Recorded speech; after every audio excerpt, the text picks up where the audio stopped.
Salut les épicurieux. Aujourd'hui c'est encore une vidéo à 0 €. Oh, c'est pas qu'elle vaut rien, mais ce que ça va vous coûter pas grand chose, presque 0 €. Ou même carrément 0 €, ça dépend de ce que vous allez trouver et lorsque vous allez découvrir la cause de la panne dont je vais vous parler aujourd'hui. Il s'agit de ce que nous avons tous dans les camping-cars. Un réchaud pour faire la cuisine. Et pour ce réchaud, il faut un allumeur électrique. On appuie sur un petit bouton et ça allume le gaz. Pas toujours. C'est l'histoire que je vais vous raconter ici et une panne que l'on peut réparer facilement. A tout de suite.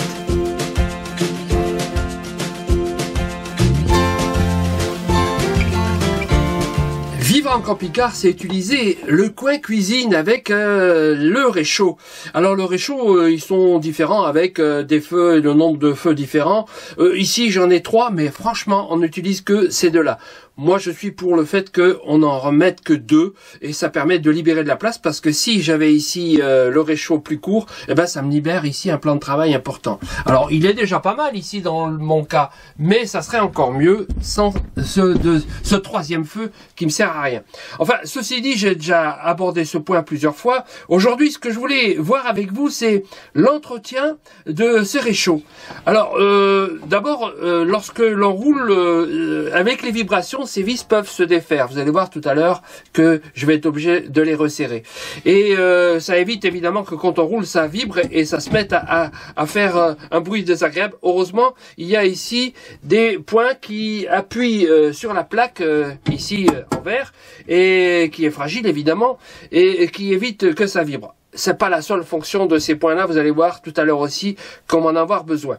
Alors, les pannes qui peuvent arriver sont de différents types. D'abord, l'allumeur, ça va être le sujet d'aujourd'hui, avec cet interrupteur que j'ai changé et que vous allez voir tout à l'heure. Il y a aussi d'autres pannes qui proviennent du fait que ici il y a une sécurité. Et cette sécurité que vous voyez ici, elle est commandée par ici les boutons poussoirs ici pour allumer le gaz. J'ai fait un tuto là-dessus parce que je suis tombé en panne sur un autre camping-car et j'ai fait un tuto là-dessus. Je vous y renvoie. Lorsque on utilise les réchauds, évidemment, ils s'encrassent. Alors, il est important, évidemment, de pouvoir les démonter. Alors, ici, par exemple, celui-ci, il a déjà 5 ans, il y a 0 point de rouille. Donc, c'est intéressant aussi de ne pas utiliser des réchauds qui soient faciles à abîmer avec l'oxydation. Et notamment, lorsque on est souvent au bord de la mer, on a fini toujours par avoir du sel un peu, ou même dans la cuisine. Donc, ça déborde parfois. Et donc, l'intérêt, c'est d'avoir cette cuve qui retient éventuellement les écoulements. On n'est pas à la maison, ça serait important évidemment ici de ne pas déborder. Lorsque on doit démonter, il est facile de démonter ici pour arriver à avoir accès à la partie dessous où arrive le gaz, qui peut être aussi encrassé et qui contient le gicleur qu'il faudrait nettoyer aussi de temps en temps. Voilà, alors il y a aussi le fait que l'on puisse nettoyer ici, vous voyez là c'est sale, il faudra que je le nettoie, voilà, c'est des boutons faciles à enlever et à remettre pour l'entretien. Aujourd'hui, je vais vous parler de cet interrupteur et c'est le propos principal de cette vidéo. Alors, dans les signes avant-coureurs de la panne, voilà ce que vous pouvez constater, ça. C'est-à-dire qu'il reste bloqué. Alors évidemment ça s'allume, c'est pas très grave, il faut réappuyer pour l'arrêter. Ça n'empêche pas de marcher. Et voilà, un jour, il s'arrête complètement de fonctionner, il se coince, comme c'est le cas ici. Voilà, il reste coincé et il ne fonctionne plus. Et là, c'est le drame. Il ne vous reste plus qu'à brûler vos doigts, aïe, pour allumer. L'enjeu, c'est donc d'arriver à voir ce qui se passe ici et éventuellement de le changer. Voilà pourquoi je vais peut-être utiliser ce petit interrupteur que j'ai trouvé assez bon marché et qui va peut-être remplacer celui-ci. Seulement celui-ci, c'est un interrupteur qui est prévu pour faire du on-off. Alors que celui-ci c'est un pulseur, vous voyez. Donc je vais avoir peut-être un problème si je le change. Alors pour l'instant, vous voyez, aujourd'hui il s'est mis à marcher. Et encore que, peut-être parce que c'est sec. Ce qui me gêne, c'est que c'est pas régulier. Donc, je décide de le changer. Voilà, c'est pas les interrupteurs qui conviennent. Ça, ce sont des boutons, des interrupteurs qui sont on-off. En tout cas, regardez ce que j'ai comme interrupteur. J'en ai ici 5 pour une somme ridicule par rapport aux poussoirs qui sont nécessaires et qui sont vendus dans les magasins d'accessoires camping-car jusqu'à 55 €. Vous avez bien entendu, hein, 55 €. Moi ici, ça me coûte quelques dizaines de centimes l'unité. Et alors, il y a deux façons de réparer cet interrupteur. Enfin, deux façons d'intervenir. Parce que, en fait, soit vous l'enlevez d'ici, vous allez voir ce qui va se passer.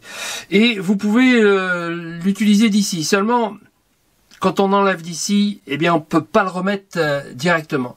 Soit vous démontez l'ensemble, et ça tient par des vis qui sont ici avec leur cache. Il y en a ici 5, et ces 5 vis, il faut les enlever pour arriver à soulever et avoir accès dessous. Parce que le problème, c'est que pour le remettre, quand on l'enlève, il faut avoir accès dessous.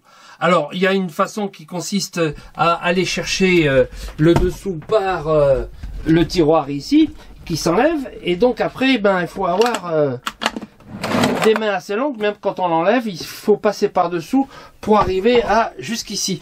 On l'a déjà fait une fois, hein. Alors moi je suis pas arrivé, il faut quand même des bras très longs et des mains très fines pour arriver à là-dessous. Vous allez voir pourquoi tout de suite. Alors pour enlever l'interrupteur, c'est pas compliqué, il faut juste se soulever ici. Et il va venir. Et une fois qu'on a soulevé, il faut faire attention. Surtout si on n'a pas coupé le courant, c'est ce que j'ai fait ici justement, eh bien on touche ça avec ça et donc ça fait péter le fusible. Alors ce travail que vous avez fait ici va me permettre de voir que, vous voyez derrière, d'abord on voit très bien que l'eau est passée au travers et que l'ensemble est très oxydé, sale. Donc ça m'étonnerait pas que l'interrupteur soit dans le même état. Vous voyez, regardez-moi ça.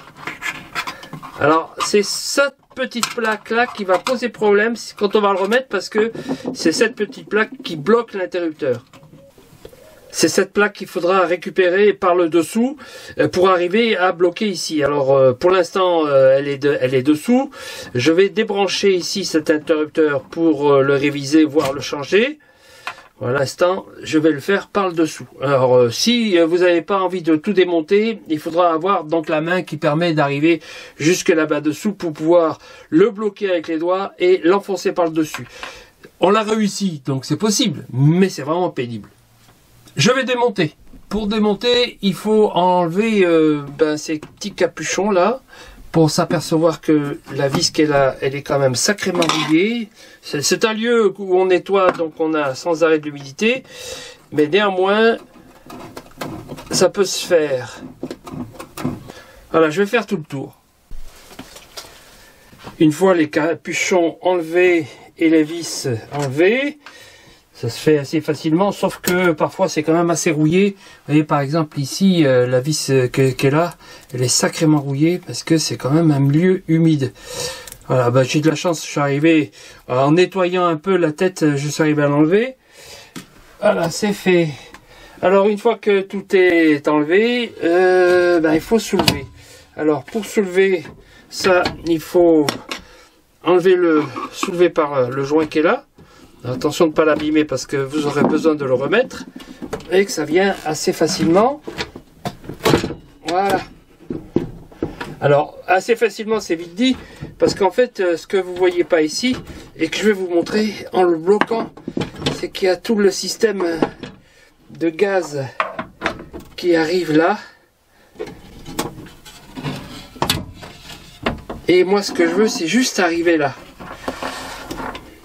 Je vais vous montrer ce qu'il y a là-dessous. Vous voyez ce qu'il y a là-dessous, il y a toutes les arrivées de gaz. Et ce qui m'intéresse, c'est juste cette partie-là, c'est-à-dire ici l'accès à la partie qui se trouve juste dessus et qui est pour moi utile. Voilà, il y a les fils qui arrivent ici. Et je vais donc récupérer ma pièce qui bloque l'interrupteur maintenant. Voilà, je récupère la pièce qui permet de maintenir l'interrupteur bloqué. Bon, il va falloir que je nettoie tout ça. Là encore, vous voyez, c'est sacrément entartré. Et c'est tout à nettoyer. Nettoyer tout ça, nettoyer tout ça, nettoyer dessous aussi.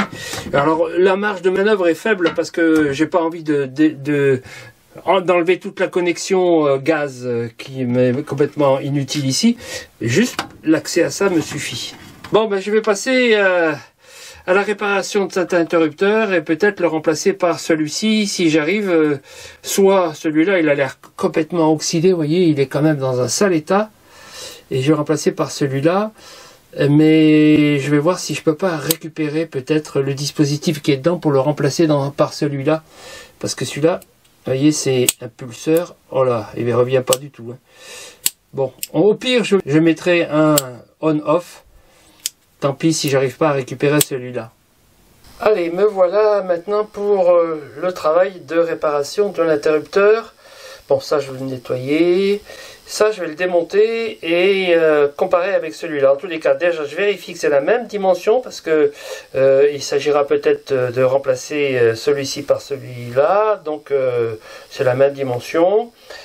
Et ça devrait aller, même si celui-là, je l'abîme. Alors, si vous avez la chance d'acheter celui-là à bon prix, eh bien, tant mieux.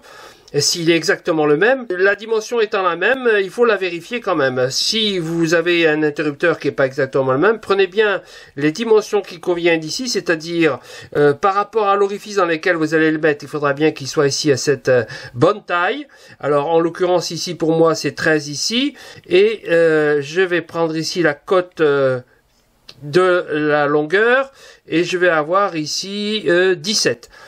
Et la profondeur, c'est pas très important puisqu'il y a de l'espace dessous.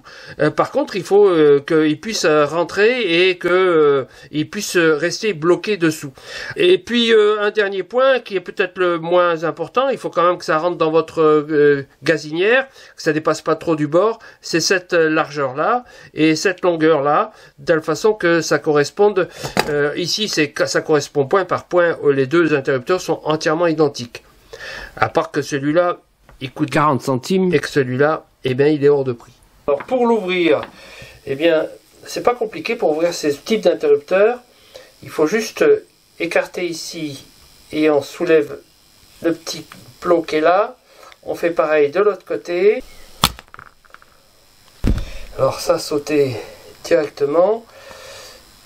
Et voilà mon dispositif. Alors, regardez dans quel état c'est dedans.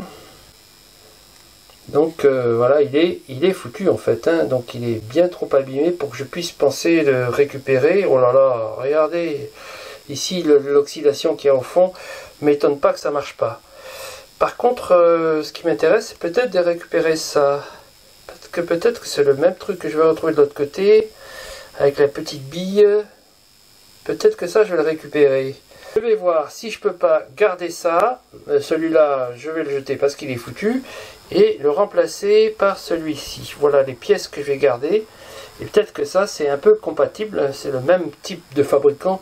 Donc ça se trouve, c'est ça, je peux le mettre là-dedans. En nettoyant ça d'abord. Ça devrait aller. Je vais démonter celui-là pour voir si c'est possible. Là, c'est pareil.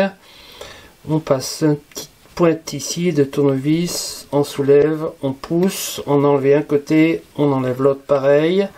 Attention de ne pas remettre l'autre côté en essayant d'enlever celui-là. Voilà. Alors quand j'ouvre, qu'est-ce que je vois? Eh bien qu'il y a un autre dispositif avec ici un élément monté sur ressort qui permet de faire le on-off et le contact s'établit là-bas au fond. Les deux systèmes ne sont pas entièrement identiques, notamment le bas qui sert à la bascule de la pièce qui se trouve au fond. Il y en a un qui est plus large que l'autre. Je ne sais pas si je vais pouvoir réutiliser les deux. On va quand même essayer, voir ce que ça donne. Les deux systèmes sont franchement différents et je pense pas, enfin je suis pas arrivé, j'ai un peu essayé de voir si je pouvais le faire, mais c'est pas compatible, notamment parce que cette bille, elle va appuyer là-dessus, il faut que je la mette en même temps que ça soit au fond, que la bille se mette dessus dans le petit creux et que je pousse avec le ressort tout en mettant ici un interrupteur. Voilà, ça me paraît tellement pénible que je vais pas le faire, bien que je pense que si j'avais un peu plus de patience, je le ferais, mais là j'ai pas trop envie, donc je vais utiliser tout simplement ce système-là. La décision est prise, j'installe cet interrupteur on-off à la place de l'autre qui est vraiment foutu, et je vais donc procéder à l'opération inverse de tout à l'heure. D'abord récupérer les deux fils. Bon, je les ai mis en contact avec la masse, donc maintenant c'est foutu. Il faut faire passer ça d'abord. Ensuite, par les faire passer ici.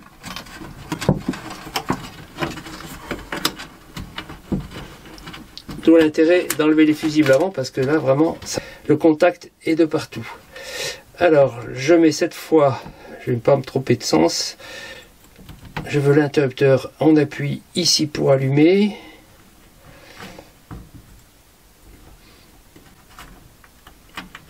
Voilà. Alors, je vais rattraper ma plaque de blocage. Je la mets ici parce que c'est ça qu'il faut faire par-dessous. C'est le bloquer pour pouvoir l'enfoncer. Parce que sinon, ça va se balader. Voilà, il faut appuyer très fort en plus. Donc, quand on n'a pas accès là-dessous, c'est vraiment difficile. Voilà. Cette fois, c'est bon. Voilà. C'est fini. J'ai plus qu'à tout remonter. Pour le remontage, c'est tout aussi simple que quand on l'a enlevé. On le replace dans son cadre en faisant attention à ce que le joint soit bien mis de partout. Et bien sûr, il aura fallu nettoyer dessous avant. On le réajuste. Voilà, et donc je vais juste réutiliser les mêmes trous qu'il y avait et remettre mes vis. Alors, les vis qui sont là, elles sont correctes. Je vais les réutiliser. Par contre, celles qui sont abîmées, je vais les changer. Je vous conseille de changer les vis que j'ai fait ici, toutes neuves, de bien nettoyer les capuchons parce qu'ils sont remplis de rouille et de crasse de l'utilisation. Et si vous avez la possibilité de trouver tous ces ensembles-là tout neufs, c'est encore mieux. Moi, je les ai pas, donc j'ai simplement bien nettoyé et je vais tout remonter et visser correctement tout ça. Alors, il faut quand même bien visser parce que l'étanchéité du plan de travail ici va se faire par les fixations qui sont là et qui doivent être correctement vissées. Ceci dit, une fois qu'on a mis le capuchon par-dessus, voilà, on couvre la petite rondelle qui est dessous et on a au nouveau l'étanchéité ici, et je fais ça pour tous, pour les 5. Tout est remonté, sauf que comme j'ai fait sauter le fusible, vous voyez, je l'ai retrouvé ici sur le BL. C'est un 10 ampères, je vais le remplacer par un autre 10 ampères et vous allez voir, j'espère que ça va marcher. Est-ce que ça marche? Oui. Voilà, l'inconvénient par rapport à avant, c'est qu'il ne revient pas. Il faut penser à l'arrêter.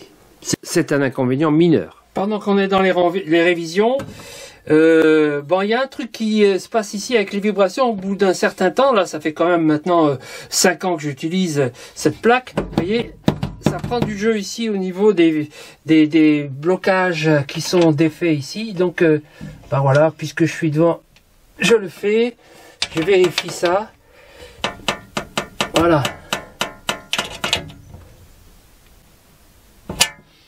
Voilà, et ça devrait le faire. Et c'est ici, normalement il y a des blocages ici, mais oui, ça se fait quand même sans.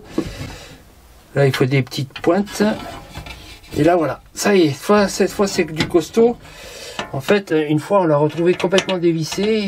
Mais voilà pourquoi je ne l'avais pas refait complètement. Il n'est pas impossible que la panne provienne de la bougie. Ça se change aussi. J'espère pas devoir vous le montrer, mais c'est possible. Tout est impeccable. On redémarre sur de bonnes bases. Comme vous l'avez vu, c'est à la portée de tout le monde. C'est facile à réparer. Oh, des fois, il faut avoir un peu le bras long pour arriver par-dessous, mais par-dessus, c'est facile. En tous les cas, c'est à votre portée. Je vous souhaite pas d'être en panne, mais je vous souhaite de pouvoir réparer si ça vous arrive. Et ça va pas manquer de vous arriver parce que c'est un interrupteur qui s'encrasse très facilement. Je vous dis au prochain tuto, peut-être un tuto à 0 €. En tous les cas, je ferai un petit bilan de toutes les vidéos qui sont des réparations très faciles et très bon marché, puisque ça va être un tuto tout à 0 €. Bye bye, n'oubliez pas de vous abonner si vous ne l'êtes pas encore. Cliquez là-dessus et je vous dis de liker, de mettre des commentaires, je vous attends. Je vous dis à bientôt.